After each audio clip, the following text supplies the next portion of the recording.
Des pistachiers blanchis par le soleil et des ruisseaux d'irrigation asséchés. Dans le sud-est de l'Iran, voilà tout ce qui reste de cette ancienne ferme de pistaches dont les réserves d'eau ont été épuisées. Hassan a vu son village sombrer peu à peu dans la désertification. Certains de ces pistachiers, debout depuis des siècles, commencent à voir leurs feuilles jaunir à cause de l'eau salée qu'il est obligé de pomper.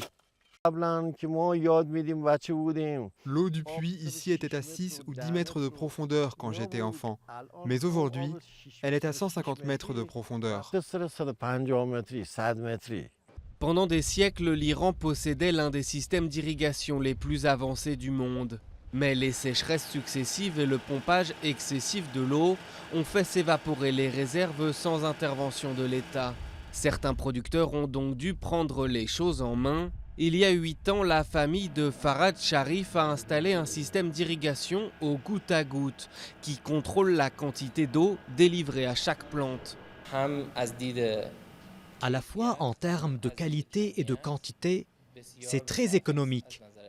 On nous a dit que ça économise jusqu'à 70% de la consommation d'eau.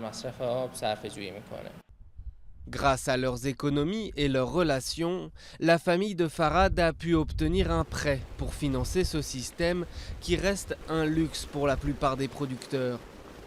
D'après cet expert, le gouvernement considère donc des aides financières pour encourager les économies d'eau, alors que l'ONU qualifie désormais l'Iran de pays en état de pénurie d'eau.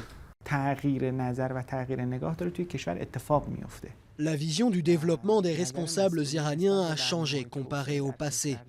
Le ministère de l'Énergie a désormais renforcé des programmes pour aider à équilibrer les eaux souterraines et pour compenser les pénuries dans les réservoirs dans un plan sur 15 à 20 ans.